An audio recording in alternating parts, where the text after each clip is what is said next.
Okay, but we have to say one statement, and we get one shot. You get 3 shots. 3 different inflections. It would have been nice if Eminem knew that. He probably wouldn't have been so aggressive. Well, he had all that spaghetti on his shirt. You get more than 2 shots. You get 3 moms to decide whose dinner you're going to eat. Each one of them's making a special meal for the birthday boy. 3 careers to choose from after you eat their dinner. Unlimited attempts at a career. It's called the Eminem-averse. There's an infinite number of scenarios I can find myself in. There's 8 miles of them.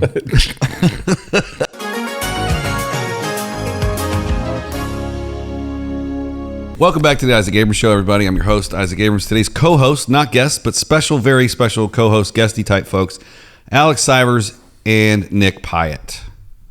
A little background on both of them. Provided by me. Provided by anybody.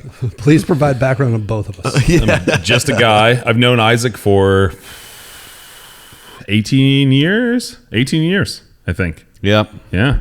18 years. That's crazy. You were 20 when we moved here. Yep. Yeah, that was 17 years ago.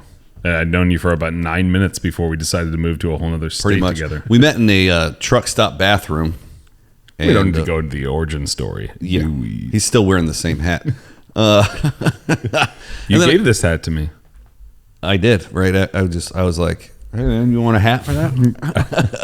And I said no, and you still put it on me. So please take my hat. And then of course we got Nick Piatt. Yep, that's correct. That's right. Hello, Nick. Yep. So I don't know. I've known you for. I met you 21 years ago, but you didn't know. You forgot about that. I didn't give a f about anybody but myself back then. And then we met again in 2017. You still didn't give a f until about 2018. Correct. When we became friends. No new friends has been my life policy. And now, we became friends around then. And now I'm here helping you make podcasts. Here we are. Here we are. Podding. Nick has a future music show coming out. Share future music with us. I'm not familiar with the genre. Oh, okay. So future music would be defined as Limp Bizkit, Kid Rock, anybody who's at Woodstock 99, basically. That's great. Yeah. I don't get it. It's about time for their time to shine. They're coming up. It's time for men to take control of this planet. That would be something the guy with Bud Light in his head would say. Today's episode is brought to you by Bud Light. We're trying to get back on track. Drink Bud Light. Well, okay, so in the spirit of debate, let's start there. Okay. So real quick, the most recent news about Bud Light is that they just signed Leo Messi. The soccer player? Yeah. Like probably the most popular person on earth. I'll give you that. As an endorsee. So as of like 48 hours ago, he announced he was a Bud Light guy. You know, I mean, just to come right out of the gate, I think the real the real problem is, you can take, as a brand, you decide to jump into arenas that your product doesn't naturally maybe fall in. I mean, you engage with influencers of all types, right? And you shoot your shot, but you gotta stand behind it at least while your shot is still in the air. Yeah. And I think that's absolutely yes. See? And I think that's the big thing here. Like, you can love or hate what they did. Sure. It's like you're right as a consumer and as a human being. But I think the really sad thing about it is that they were like, oh fuck, we fucked up. And then they, started walking things back or tried to do things that were like counter to that. They doubled down. They went all American with it, and they started doing that's what I'm saying. They tried to 4x4 commercials and American flags. And it's like it just shows how it was just the most obvious lifting of the veil of like, we don't give a fuck about you. We don't give a fuck about that community we acted like we gave a fuck about. All we care about is money. And as soon as the money stopped flowing, we were like, how the fuck do we turn the tap back on? And it was by any means necessary. It had nothing to do with a movement or a message or a community they really gave a fuck about. It's like, don't shoot your shot then. No one was asking you to dive in and support their community, but you did it, so stay there. Have a backbone. They didn't mean it.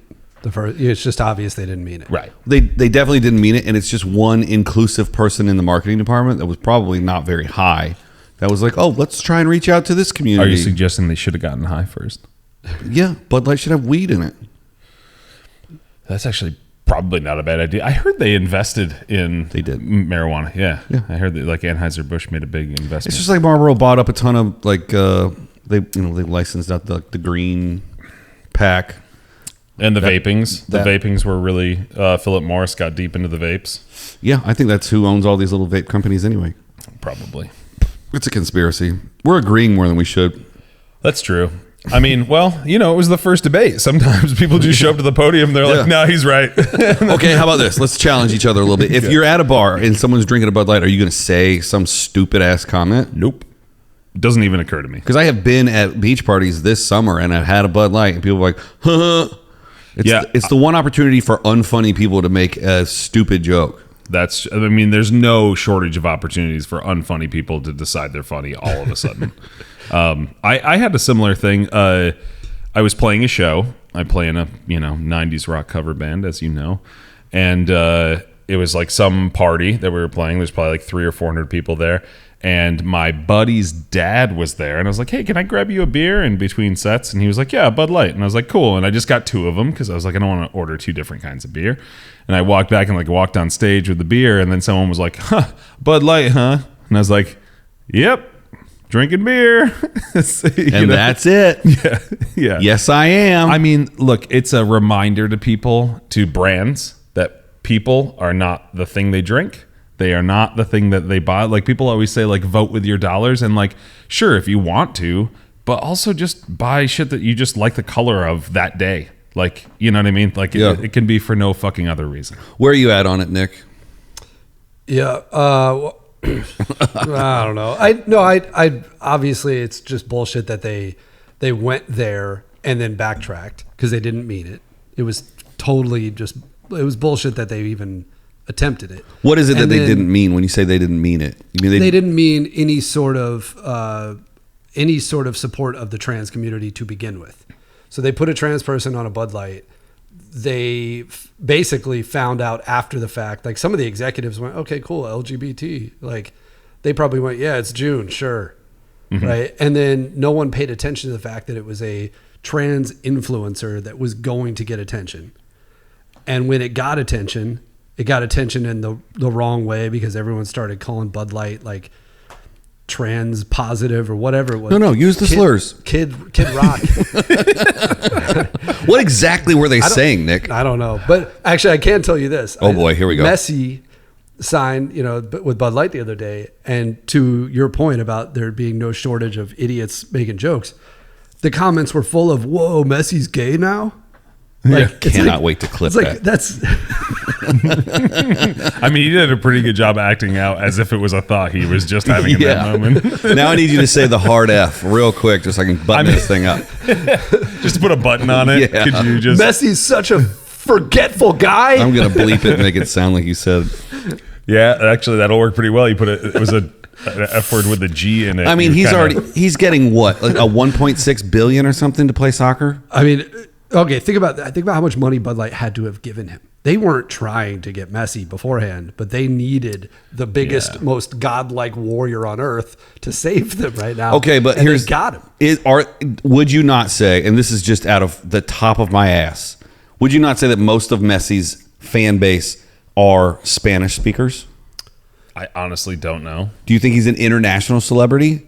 Yes. Is he going to move the needle in France and Germany? Yes. Are they having a problem with Bud Light sales in foreign markets? Probably. Is Messi going to move the needle in America? We, as a country, are the most trans-inclusive country already. Right. For the most part of the major countries, right? But soccer is not a big sport here. No, it's not. But I mean, I think if they can get lift, I think what they're doing is investing in the foreign markets while our domestic market cools down and forgets, because they will. They always do. Yeah. But, again, just going back to the inciting incident, it's it is just so pitiful. Like what you said, you're it just passed them by that it was an influencer that was going to get attention. It was that's the fucking reason you hunted them out as an influencer, is that they were going to get attention. Did you not just understand that it would get attention, both wanted and unwanted, and you accepted that risk. Like, you're a professional. You have marketing in your fucking title. You probably went to a really expensive school and you didn't think what was going to happen and accept that and just stand behind that and say, I get it, good, bad, or otherwise. It's the right thing to do, and we're going to get a new kind of customer that we want to have for the long run, and we're going to live with it. Because I could have told you, I don't have CMO in my all three of those letters in my title, and I didn't go to an expensive school, and I could have told you that you were going to get attention that you probably would love, and also attention you're going to hate and you're going to have to deal with, but maybe it's worth it. That is correct. But does it not stem from like an overwoke educational system? Like here's a couple of things where Hold on a second. He's arguing now. All right, here we go. We're making a couple of assumptions, right? First of all, we're assuming that it's like someone in the junior level marketing team, right? That just I'm fresh not out of assuming college. that. Let's be clear. They fired the person who made the ultimate yes decision there. Did they really? Yes. Bud Light fired the person who actually okayed this. That's so sad. Nick, can you turn yours up by 2 dBs, please? Yes. That is so fucking sad.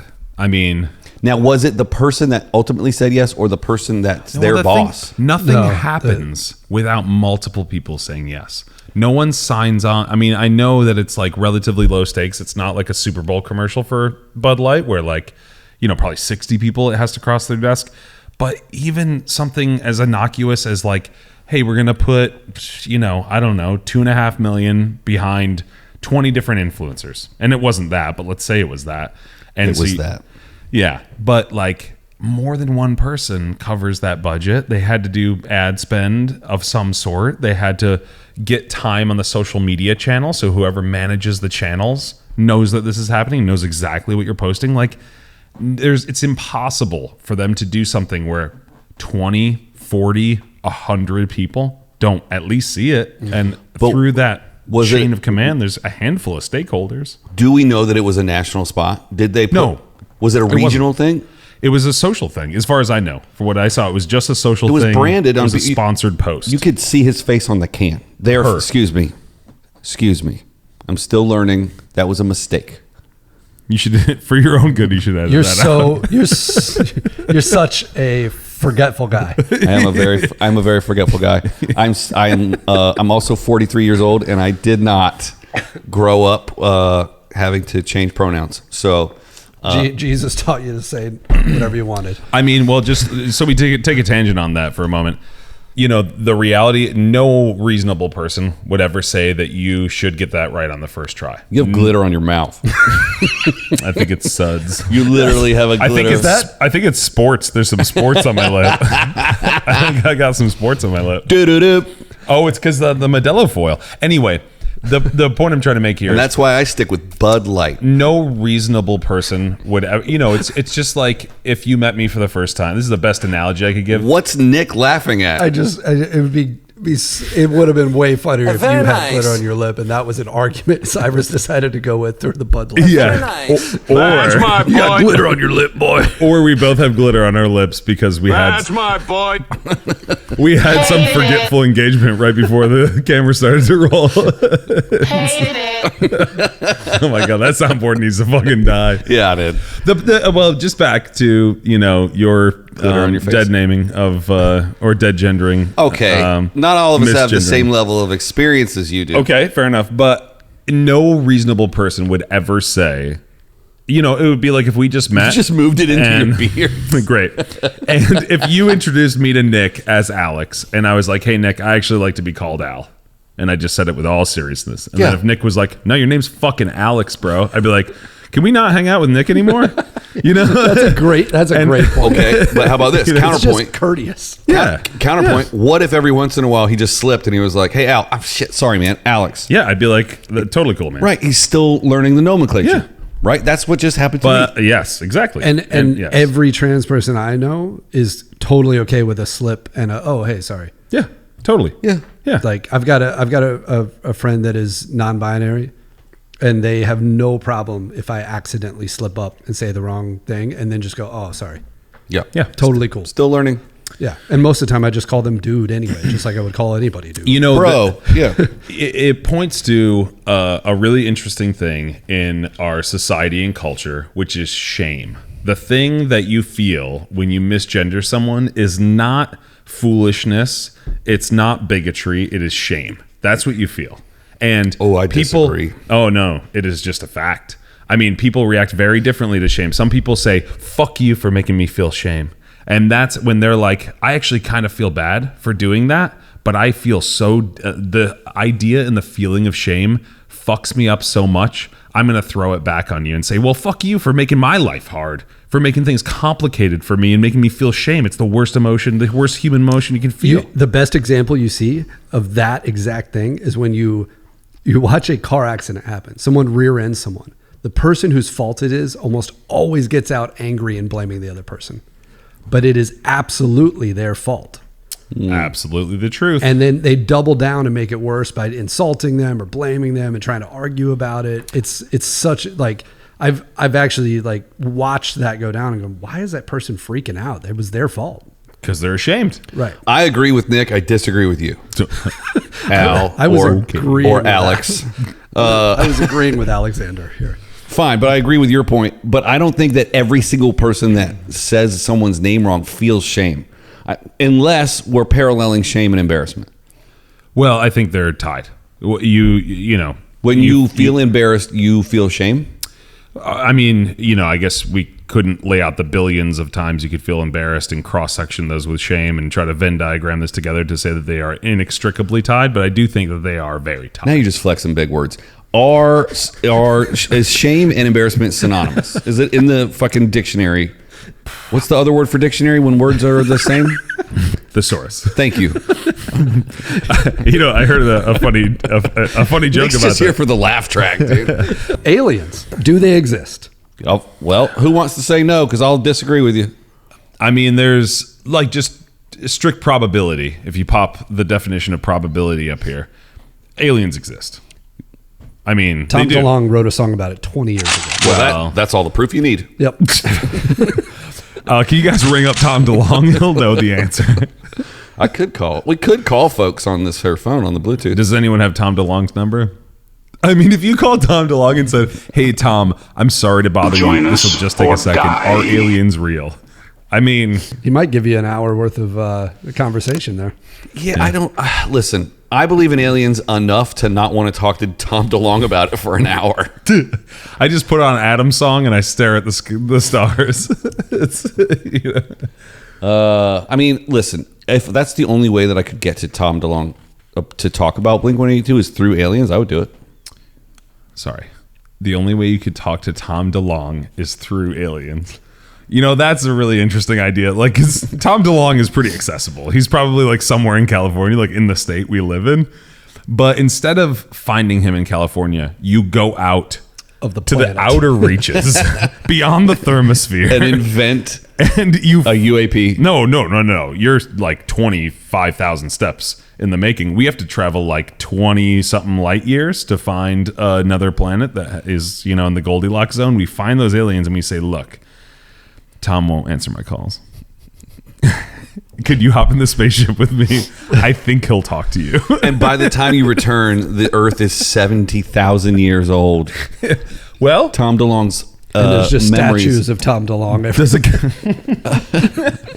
And then there's a rebellion to pull them all down for the things that he did during his regime. He did. just during the DeLonge Enlightenment period. The DeLongination. The DIP. We call it the Big Dip. I mean, the idea that you would travel 20,000 light years to get an alien because you so badly want to have a conversation with Tom DeLonge and he won't pick up your calls. This is pretty great. Or no, it's because you can't even find his phone number. Yeah, and you think somehow some other species, like, just way the fuck off, might know. Like, do you have Tom's number? Meanwhile, we just know where Travis Barker is all the time. Yeah, I've got an air tag on him. He was just down the street right here the other day. Nobody knows this, but he's married to Kourtney Kardashian. Oh, shit. Hot take. You want to know honest truth? I didn't know there was a Kourtney Kardashian. I didn't know that was a person. Did you know that she told him that she was pregnant at the first Blink show the other night in LA? No, but if you would have told me he married Carol Ann Kardashian, I would have been like, cool. I've never heard of Kourtney Kardashian in my life. I'm sorry, Kourtney. What if we just start creating Kardashians? Yeah. Crystal Ann Kardashian. She's like from the Southern Kardashians. It would have to start with a K, so Crystal would work. Wait, do they all start with K's or they start with C's? Kim, Courtney, and Chloe, they all start with K's. Chris is the mom. Her name starts with a K. That's absolute madness. Half of those people. Oh, and then Kendall and Kylie. Kendall, Kylie, Kim, Chloe, Courtney, Chris. And Carl. Actually, no. This is awesome. What's the son's name? Kendall and Kylie have a brother named Bert Jenner. That's embarrassing. And he's like a redneck that races cars. Of course he is. Serious. Never mind, I love him. How much do you think your life has been shaped by the name you were given by your parents? Oh, that's interesting. I think it's a little chicken or egg. It's like the name is what you make of it, right? And it's like you put all this weight behind it and you start to think that like Isaac is. But it's like, it's just a fucking name. Well, you know how names have meanings, right? Yeah. I mean, do you think to yourself every morning, son of Abraham, son of Abraham? That's not the meaning. Son of Abraham. It's not the son of Abraham. Of my name. But the name Isaac means gift of laughter. He gets up, he comes to work, he looks at his signs that have his names on them, and just thinks, yes, this guy. Son of Abraham. It's not even my real name. No, Isaac is son of Abraham, is he not? I'm pretty positive biblically. Yes. Isaac is the son of Abraham. But I got his brother mixed up for a real long time. Oh, Abel? Now I'm out of my depth. You can't do that. Wow, you got to go deep on your Bible thumper to get that joke. Cain and Abel. Yeah, Okay. I got it. I'm mansplaining to Nick, and he's just like, I sat through church for 25 years. Yeah. And now I talk with a lisp in my mouth. Now I whistle like a beaver when I talk. Seriously. I used to practice my vocal whistle while I was getting molested. Well, you don't say. I said, Uncle Tony, stop touching my wiener. Sissy Spacek has got 65 popsicles. And multiple sclerosis. Sissy Spacek has sickle cell anemia. Oh, here's something, a new joke that I'm working on that I'm never going to take to the stage. We don't need to do that here. Yeah, they killed off Brian Cox from Succession. Really? Yeah, the dad in Succession. Yeah. Yeah, you don't watch it. It's cool. No, I do. Fantastic show. He died on a plane. Spoiler alert. Shit's been out for 6 months. Yeah, no, he died. Since then, he is now in a McDonald's commercial. Wait, but a carpet commercial. But they didn't do any, like, I thought, so I'm actually only up to Succession where he died in the plane. Okay. I don't even know how much there is after that, but that was the last episode. To the last episode. The rest of it's just fucking lettuce. Okay, because I thought when I saw the last episode of Succession, I just started watching it probably a month ago. Yep. And when he died on the plane, I was like, oh, okay, so the whole series is going to go back and like, prologue this whole thing. This is going to be like the inciting moment, but we're going to go back in time to their childhood. And Brian Cox is, of course, going to be a big part of this because he's everything to that show. No, it's the final season. They killed him off, and they had 4 more episodes for them to duke it out and see who's going to get the Empire. And then, of course, the last episode happens, and then the big turn at the end that we all saw coming in the first place. And it was like, oh, thanks for wasting 5 years of our lives. That's dumb. You should watch it for yourself. Well, Did you watch Succession, Nick, or are we just boring the fuck out of you? I've never seen it. Okay. Wow, you ever seen Star Wars? You ever seen the moon? Some of them. I've seen some of the Star Wars. You ever seen the moon? You ever seen grass before it? I found out. I found out 4 years ago that the moon sets and rises. I just thought it was always there, and then I saw it set over the ocean 4 years ago, and was like, oh, wow, look at that. I never paid attention to the moon. It was just like, yeah, it's there, whatever. But it's not on a daily basis. It is like. What? Well, it moves every day. Well, right. But like it doesn't set every day. Yeah. Orbits. Yeah. But sometimes you just don't see it. Oh, interesting. Right. Because like the moon, unlike the sun, you can't tell where it's at just because there are some clouds. Like if there are clouds, you don't know where the moon's at. Okay. Take out the reality of all this, as real as it may be. If someone refers to a moon set and they're like, did you see the moon set today? Mm-hmm. I definitely do want to take their cell phone and shove it down their throat. So that you can see the pictures of the moon set they took. Well, I mean, I'll look at the pictures first and I'll probably text them myself. They're probably really nice. Listen, you're both wrong. Go on. Correct. The Earth is flat, right? Well, let's all accept that just for a second. And the way it spins like a record. Mm-hmm. It just appears that the moon is setting. The moon is made of cheese and it stays still. The sun, also made of a different cheese, a more reflective cheese. It's real hot cheese. Yeah. So basically, Like a nacho cheese? The Earth is flat, Pepper jack. but it spins through space. So sometimes it's the dark side of the record, and sometimes it's the light side of the record. You know how Side A, side B, maybe? A side, B side. It's the flat Earth A side, B side theoretical. you know what's fascinating? How complicated it is to be stupid. It's a tough life. You know, it's so dramatically complicated because you don't have physics on your side. No. You don't have physics. No, you but don't have science. You You, have don't religion. have research. You have faith in a thing. You have a hope. It's like you got to create a whole new set. It's almost like you have to start from a blank slate and just be like, there's 1.2 G of gravity. Who knew? Instead of one. Like you got to set a whole new set of rules so that your dumb shit actually makes sense. Yeah, you have to make up your own Wild. physics. Yeah, exactly. But let's just explore A side, B side record theory for just a second. No, sorry. Is this a flat Earth theory? I don't like A-side, to. B-side? I like to consider it more of like the record scratch theory, right? So You like to consider it just the way the Earth is actually shaped theory. listen, the only photograph of the Earth Oh, God. is the side facing the sun. Okay. You can always see a flat circle. That's not true. They've taken photographs of the dark No, side. they've Yeah. taken video of the dark side. They've never taken any still photographs because there's not enough light. Why isn't there enough light? Because it's on the B side. Isaac, you know as well as anyone that it is much easier to take a low light photograph than it is a low light video.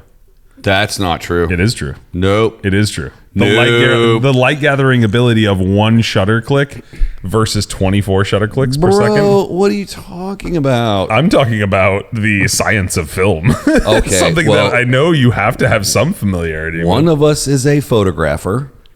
And The other one of us is the knows- guy who hires photographers. Write a check, Daddy. Write a check. Where are you at on it, Nick? Are you A side, B side, or are you this round Earth guy? Yeah, more of a round Earth guy. I'm kind of a See? shill for the round Earth. Round doesn't imply sphere. Records are round. You're a dick. Okay. Yeah, exactly. First of all, fine. How about It this? doesn't matter what the Earth's shaped like. You're still a dick. Let's switch sides. I'm going spherical Earth. You guys defend record side, A side, Okay. B side. All right. Can you do it? Prove it. Prove that it's round. Everybody knows it's round. Oh, The sounds debate- like your argument's No, no, fucking no, no, no. weak, man. The I'd de- say we've already proven The debate. The it's debate. flat because obviously it's flat. We're standing Yeah, on it's you're- flat. You your can't prove deme- that it's round. We're the ones who are obviously standing. Your on flat demeanor ground. says a lot right now. No, you know, like okay. you're Don't kind of on attack your my back personality. foot, and it's kind of obvious that the world's flat. Nobody likes it when people talk over each other. The debate is not whether or not it's round. The debate is whether or not it is spherical. I'm sorry. Well, okay. Spherical implies that the dimensions are exact. Globalicious. That you would go from the exact center, and in every direction it would be 12,000, 716 miles. Don't to math me, bro. The radius everywhere would be equal, and that just isn't true. I mean, the Agreed. Earth is more egg shaped. Mountains. What if? The sea. Here's a what if. Well, and it's also more egg shaped. It's not a sphere. I mean, it's just not a like perfect circle. Water, stays That's beer. right, but like a liquid, like the ocean.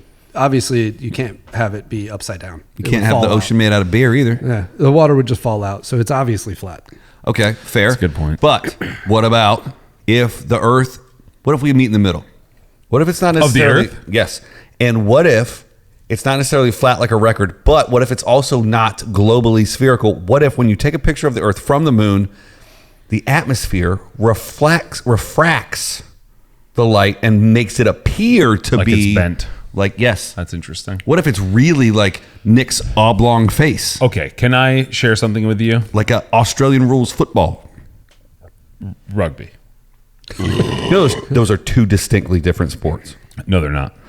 Judges, They're different. thank you.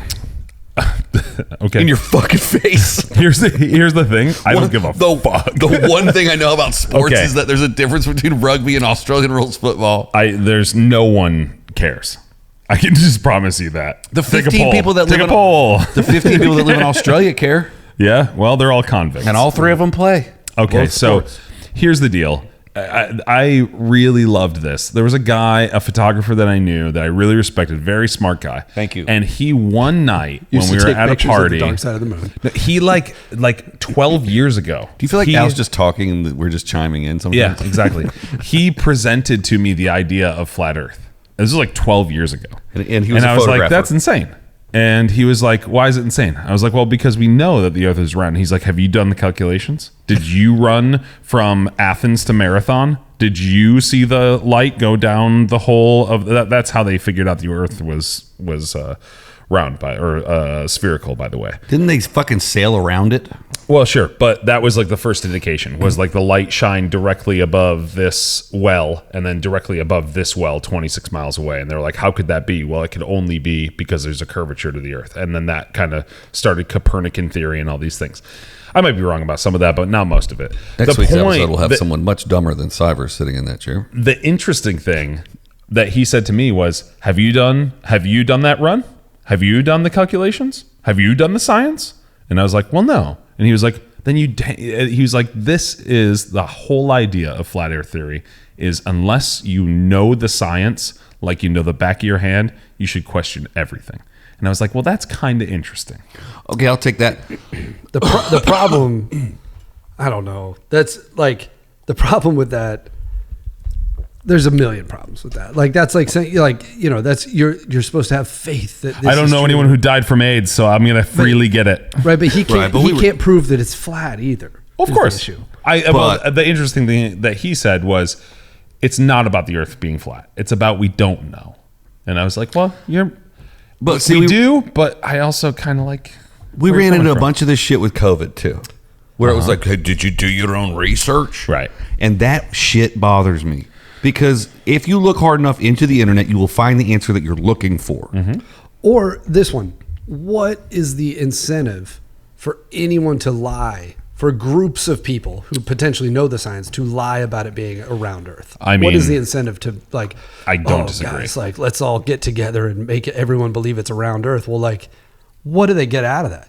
I mean, you could probably make shit up. Like, well, if everyone agreed it was actually a disc, they would realize that our physics are very gentle, and like the smallest little quirk out in our atmosphere or out in the depths of space could throw us off axis and we'd all explode. And people just can't live with that truth. So we're going to tell them it's a sphere. They will understand a physics that's much more stable, and we won't fear have the masses in fear. All the conspiracy theories in the world, no one's ever gone, oh, hey, I know that they're all lying. Look, I'm with you. I just think There's a lot of people that have to be in on that. Every pilot has to be in on it. Those guys get paid like $50,000. I guess. What? Pilots make way more than $50,000. No. Some do, but not all. Your first year, you might make $50,000 as an assistant. Nope. Dude, like Southwest first year pilot, if you're running regional routes, like you're going from fucking Albany to Schenectady or whatever the dick fuck, you're making like $30,000. Yeah. There are pilots who get to another city and then have to make sure that their hotel is booked because they can't afford it themselves. Fact check. Anyway, oh my God. Now, the thing that Not only am I in the middle of a conspiracy theory podcast that I don't want to be a part of. Now you're scared to fly. I'm scared to fly. Oh, yeah. I mean, here's the biggest problem with Southwest, and then I want to take it all the way back to something else. Go on. They don't have a lounge. I mean, that is fucked That's up. the biggest problem with Southwest. They don't even have assigned seats. I will fly on a $30,000 pilot's dime all day long. I will sit next to somebody I don't want to sit next to. But give me snacks. In a room where the at the poor airport people that I'm can't sit. I want unlimited beer and snacks. Well, anyway, you know what? You're really showing your lack of privilege because there's a Centurion lounge in most of those places. So if you had ample Amex status, you'd be in that lounge. I have to pee. Let's return after I've come. And let's pause. Here's an idea that's totally based in math, right? The president has to be the average age of the citizenship. Oh, interesting. So if the average age is 46 of our entire country, we can only elect a 46-year-old. Let's spin everybody back on what got us talking about this while we were outside taking a piss break. We pissed outside. To say nothing of when we choose to piss and how and where. We started talking about politics, and the debate on the table right now is that, like, should there be campaign donations? What should be the cap? Should there be an age cap? Should there, like, how do we as like the middle-aged ish, the younger side of middle-aged, late 30s, early 40s? We are all basically what they used to call middle-aged. But Exactly. as the world's gotten older, we feel younger than middle-aged now. Right. So how do we transition out of old money politics into a new system? And do we take this to the conversation of like big pharma really kind of runs everything? Well, I mean, that's just something, that's a rabbit hole you don't want to get down because it's just an endless rabbit hole. So let's not go there. Well, the short and simple, sweet and tiny, tidy little box you can put it in is big pharma is the one that's primarily contributing to the media outlets for advertising services. And then they're also primarily funding all the lobbyists. So like if we started regulating big pharma, does the entire media system collapse? Like, are we too deep in the money pit now to go back to? No, definitely not. I don't believe any capitalist venture can ever be too deep to cause a problem for the rest of us. The housing market collapsed and we all just kept moving. Yeah, those are houses. That's one of the basic needs. Yeah. Good point. But many people don't have them. There's no such thing as a business, private entity business. Like healthcare is not going to stop because the big pharmaceutical companies stop, right? The medicine will still, all the technology is still there. The science is all still there. The willingness, the demand is all still there. Just because some big company falls apart doesn't mean that all of that stuff won't still be available. I'm not saying that the company should fall apart. I'm saying if we regulate the amount of money that they're allowed to dump into the political system. I don't think anyone should be able to donate any money for politics other than like, we should have a cap at like, I'm not even kidding, like $100 per person. And no company should be able to donate, period. I agree. What is $100 times 365 million Americans? 3.6 billion. Right? No. 365 billion. No. It's Nope. 36.5 billion. Right. So the average cost of a political presidential campaign is what, $500 million? Yeah. Like if you don't have 500 sitting around, you shouldn't even try You can it. run 100 years of, no, more than that. You can run 400 years of political campaigns if every citizen. I don't think the campaign should be able to buy commercials either. Like we should watch them in debates. That's how we should be deciding that. I don't disagree with that, but I do think I don't disagree with the idea of the second part of that. But I do feel like if 100 million Americans give you $10 each, you've got $1 billion. In that case, you're probably going to win because 100 million people believe in you enough to give you money. Exactly. I agree. You can win the popular vote within the 80, 85 million vote range. Yeah, but to be able to enforce that, you would have to put regulations on all sorts of other industries, right? Like let's even take Bud Light. There's compelling research around even like the Bush Gore election. They started, like companies like Bud Light, maybe not them specifically in that particular election, but they have the ability to sway public opinion without saying vote Bush. Right. They'll just put an American flag on their box for the voting cycle. And then people will be like, oh, who's more patriotic? I'm patriotic. I buy all the stuff with the flags this season. And George W. Bush puts the flag on everything. So I'm going to vote for him instead of Gore. Right. And so there's all sorts of ways to subvert. Or they could put Dylan Mulvaney on a can and go, oh, we know where they stand. Yeah, sure. Yeah. I mean, I think I don't know that. I don't disagree. I think you have to take away the overt opportunity. I would totally get behind. No, you cannot accept money from a corporation, period. Yeah. As a political candidate. You just can't. And like, there's all those super PACs or whatever. Yeah. Those shouldn't exist. Yeah. Like, it's just ridiculous. We know they shouldn't exist. We all basically agree that it shouldn't exist. The problem is it's hard to, like, once everyone has a gun, it's hard to say, all right, let's put them all down. Yeah. And that's what's happening with money in politics. It's like, it's hard to put it away because you don't want to be the first one that does it. I mean, Well, if you do, you're going to be the only one that does it, and everybody else is going to be standing there pointing a gun at you. And you'll lose. Yeah. Well, that's why you need to have some big sweeping reform. You need to have some really strong motherfucker that says, hey, here's the deal. All the super PACs need to be dissolved by the end of this fiscal year.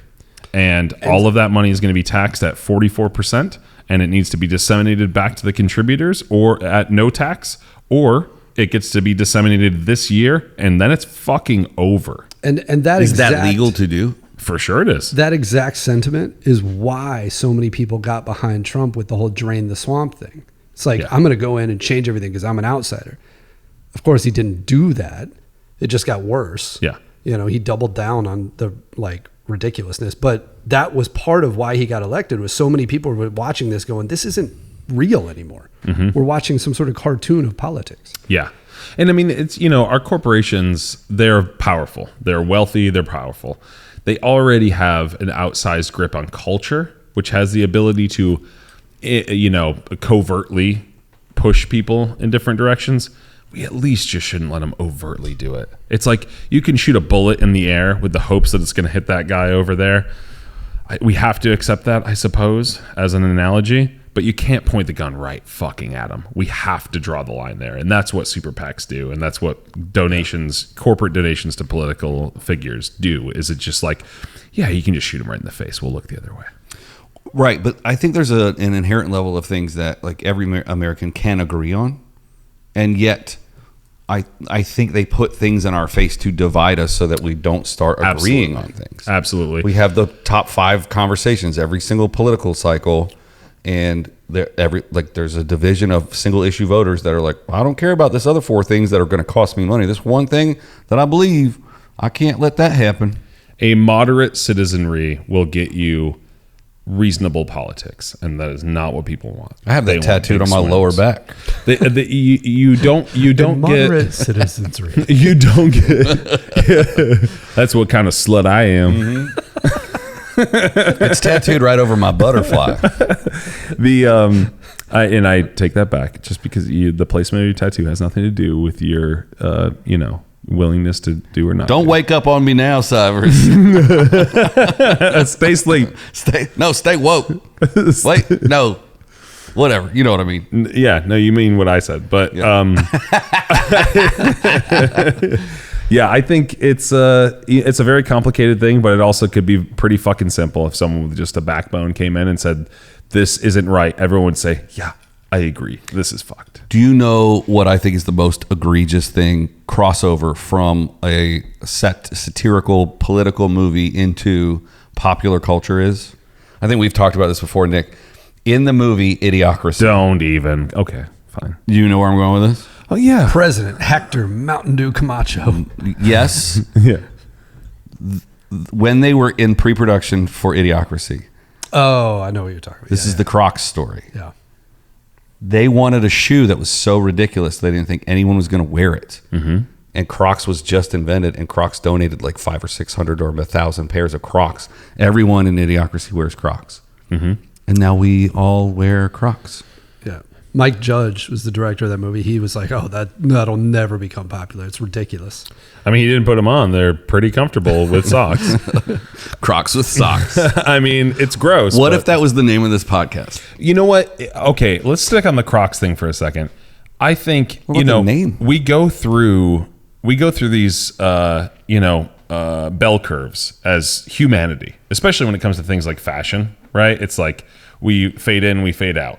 And I think Crocs are a very interesting like tipping point in that bell curve. You could argue whether it's at the bottom or the top, where they're hideous. They're just objectively hideous, right? But it's like it's sort of it's a denial of fashion. You know, socks with sandals is a joke. Socks with Crocs has become a thing that is of fashion because you are confident enough to wear something that is objectively hideous and is only for comfort.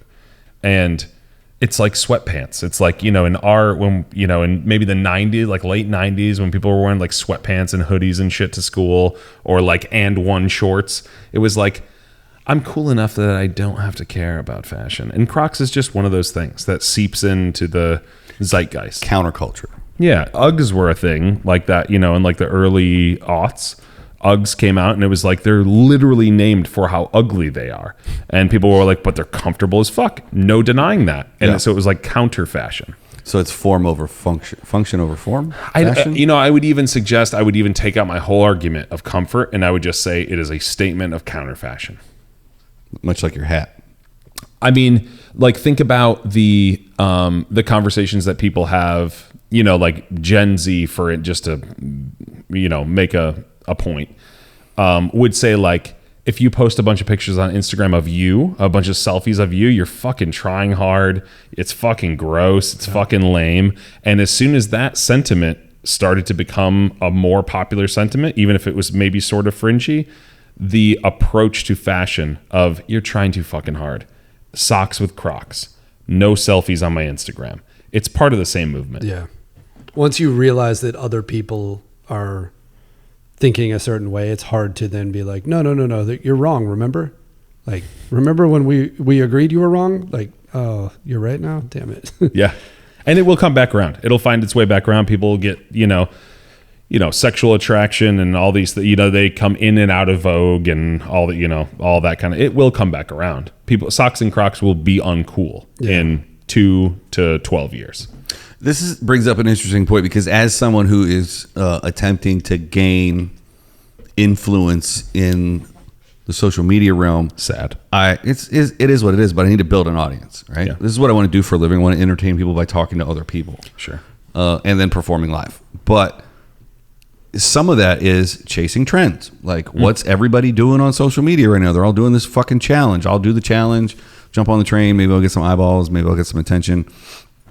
But maybe you'll hate yourself for trying so hard. Definitely will. I mean, I've been called a try hard more than I've been called good at anything. But I would rather be a try hard than a never tried. Sure. Yeah. I mean, I think the whole idea of like calling people out for trying hard it's so moronic, frankly. You're just putting the figure out yourself. You're just going, I'm not trying to do anything. It has its like short day in the sun. It's like it's the February 28th of trends. It will be the shortest day of the year, or the shortest month of the year. The first time I heard that, it was from the singer of a band we were in the middle of like a weekend working with them. And it was like, you've spent all weekend trying to make this work for your band. Like we're literally doing something right now. And I remember him using the term, like he called somebody a tryhard, and I was like, that's weird. It took me a minute, and I was like, I guess he's just kind of calling him a douche, but like our generation would have said, right? But it was just like, oh man, that's such an awkward one to like break down. Yeah, but you didn't even know the moon set till like 4 years ago. Yeah, no, it was around the same time that I heard. Was the moon trying too hard to set, bro? The moon was trying so hard it set right over the Santa Monica Pier. Like I stood at the end of the pier and watched the moon set. These are two very funny things that have like become a thing in the last couple of years. It's like we're trying so hard for things to mean nothing, and we're also trying to find things that have meaning. It's like a moon set didn't exist 10 years ago. Right. And it's like don't you wouldn't go right. Like, of course, it's existed the whole time. Yeah. But no one gave a fuck about it. Yeah. No, people didn't have the time to give a fuck about the sunset, let alone even know that the moon set's a thing. But it's like it's very interesting. You can see, these shifts in culture. People are like, try what? And then they're like, have you heard of a moon set?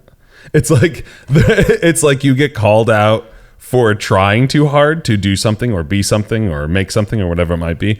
But then you have all this acceptance of like, let's give a fuck about the moon set. Yeah, now. I think culturally we're right now in a spot that's very similar to the early 90s where it wasn't cool to try, right? Like, amen. Yes, you're absolutely right. Like if you break down what the people who listened to Nirvana in 1992, right? They probably, if they were around today, would have used the term try hard. They probably had something very similar that I'm not aware of, right? Yep. So it was 10 or whatever. Poser. Poser or lame. Sellout became a thing around that time because all Yep. of a sudden it was like, oh, you're trying so hard, you're a sellout. Yep. Right? Like, oh, you made money doing that? Loser. Like, Mm-hmm. but like, and then it shifted very much the other way. Yep. And now we're kind of back to that. And like, I think culturally we're in a very similar spot. I think people are like generally disenchanted with the outside world, the like political world, the country, all of that. So like kids, Gen Z people, like young teenagers, 20s, that kind of thing. Like, I think they're burnt on a lot of the outside world and they grew up on social media. I think there's an interesting tipping point though that when a tryhard gains a little bit of notoriety or success, then everybody gets on board with it. So like the level of like trying hard that it takes to build a fan base and become successful, the art is in making it look effortless.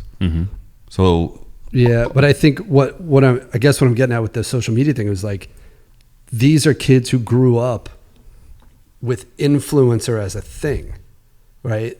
Like 10 years ago when we all got Instagram, or gosh, it was longer than that. Still don't have it. 13 years ago, whatever. Like that, as that played out, someone who's 20 now was 7 years old when Instagram came out. So they grew up watching people go like, what are you doing? Like it's like a kid going, like a 13-year-old looking at some like Instagram model, like this is ridiculous. Yeah, it's like the way that you would look at Britney Spears when you were 20, when she came out at 12, and you were like, she's fucking amazing. And then you look back 8 years later and you're like, you were kind of being objectified, and you kind of just were like riding this weird wave of what, you know. Right. Yeah, and it's interesting. And now we look at Britney Spears and go, that was sad. Like how that played out, you know? Well, I mean, yeah, I think that was mostly her doing, though. I mean, she was around our age. Like, Yeah. none of us would have chosen that for anyone we know.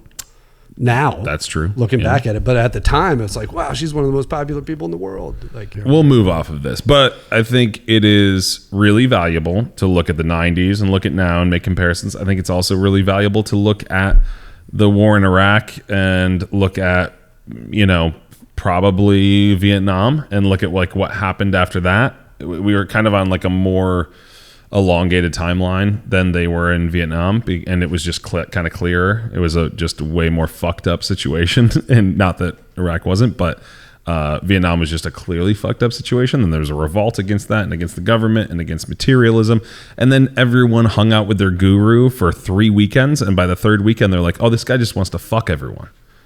And the first weekend they were like, God, he's just so in touch with himself, and like he doesn't care about money and things. And then the second week they're like, God, he's really fucking everyone, right?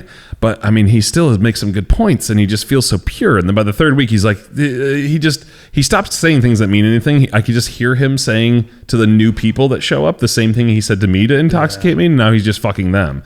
And it's like, at some point, the jig is up. You know, idealism is, there's a reason it's called idealism, because it's an ideal. And life is not. do you think that we are in for another like roaring 30s? Like, you think that the 20s, the 2020s is like the 1920s? It's, you know, hard times. 100%. What happened in the 70s, after the 60s, after everyone was like smoking weed and fucking each other? Then everyone was like, they rode 70s on a wave of cocaine, and then they landed in 1980 with a Ferrari and Gordon Gekko as their heroes. Right. I mean, and that conservatism was massive, right? Like, it was cool to be conservative and religious in the 80s. Also in the mid-aughts to the mid-teens. Yeah. I mean, we went from Kurt Cobain being a hero to Paris Hilton being a hero. Exactly. In like a 10-year period. And we will find that. We will have... So you think we're in for another phase of conservatism? 100 mil passage.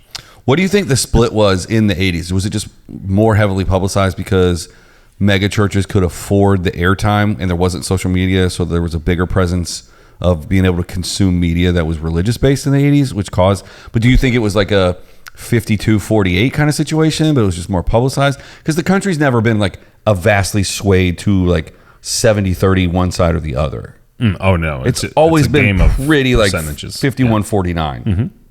Yep, based on where you live. I mean, again, that goes back to something you said in an earlier conversation of we agree on far more than we disagree on. Right. I mean, but the conversation just isn't interesting.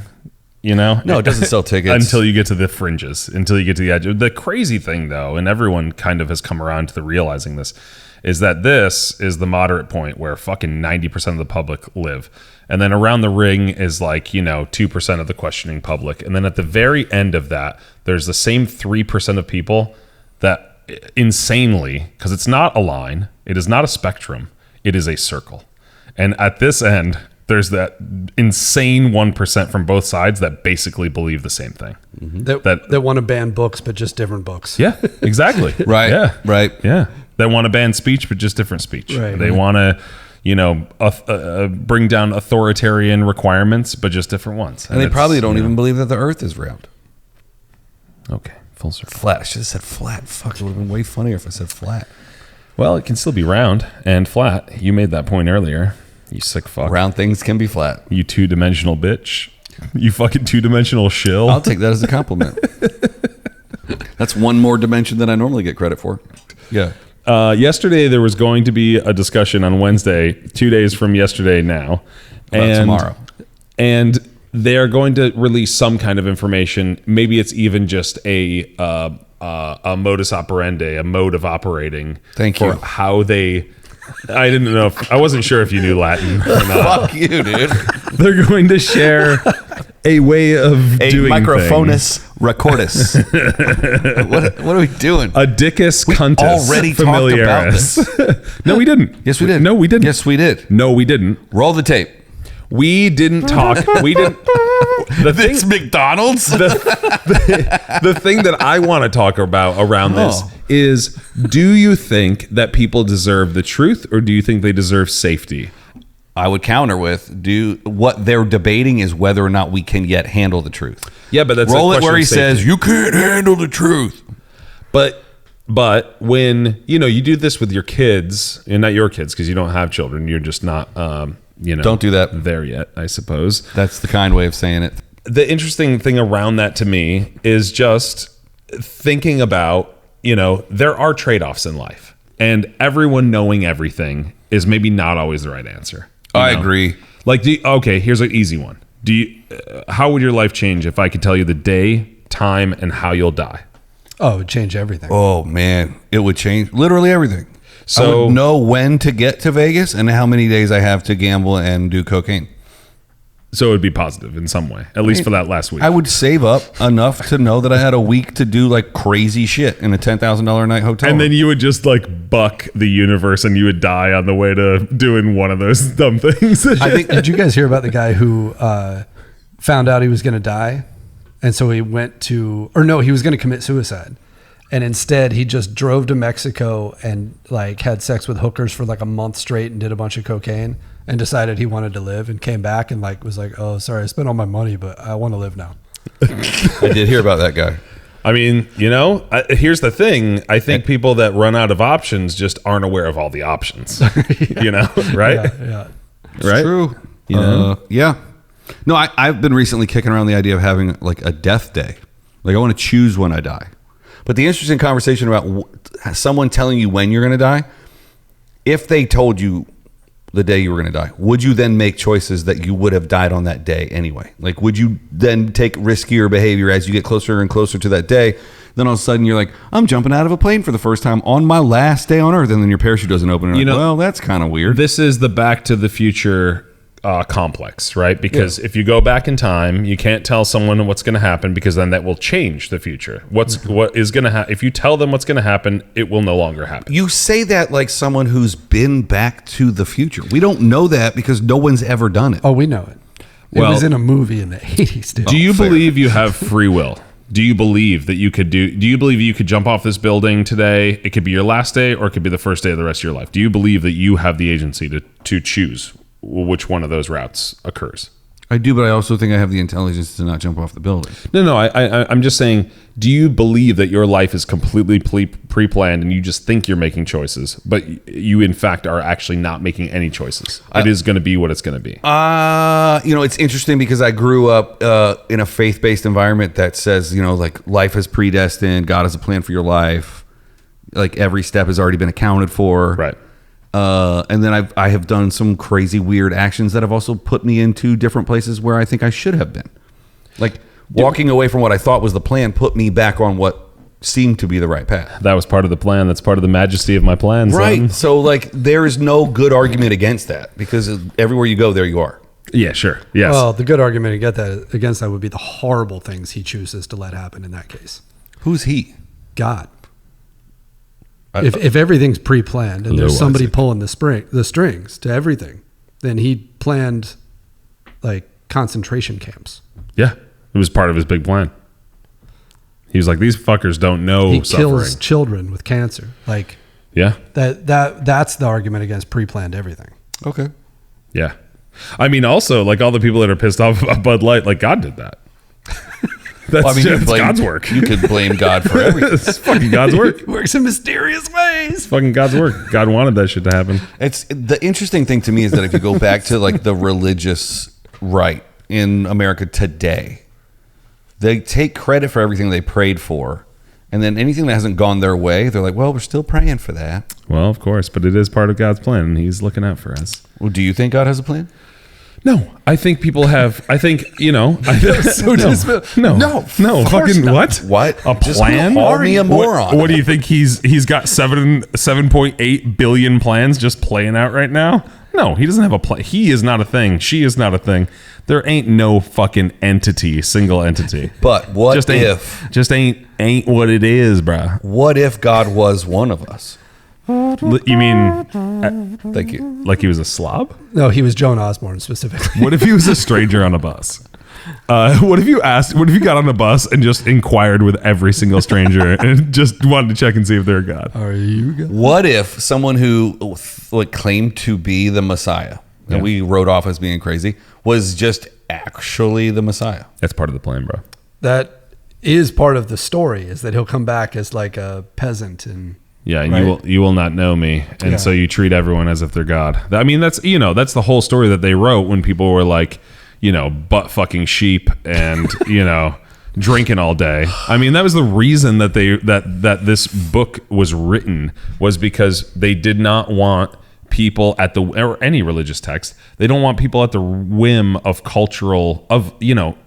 swinging every 6 to 12 years with the movements of culture.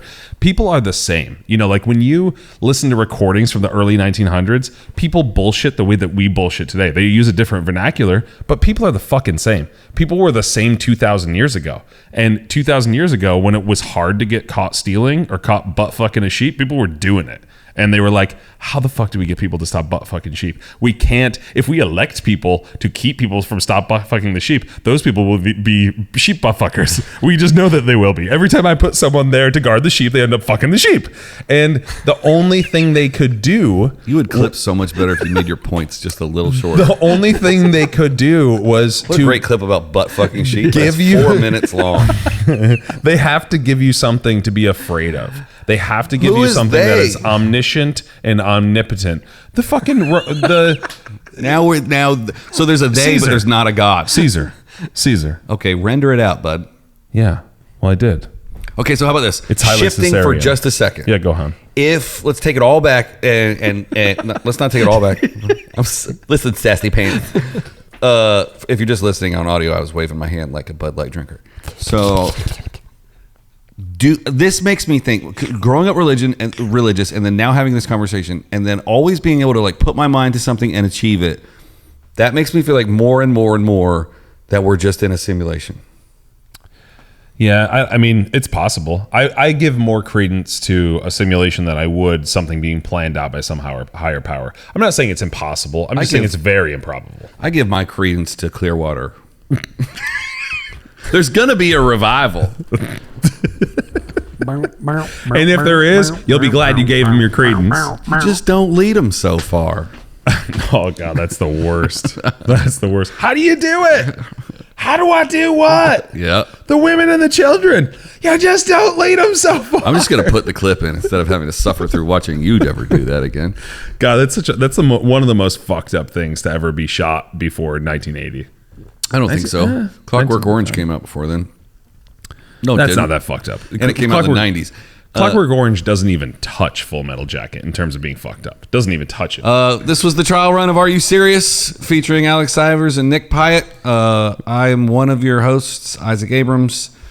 Hope we don't get canceled for this. We're going to do this summerly regularly, and we're going to keep doing it until it is either not fun anymore or they arrest us.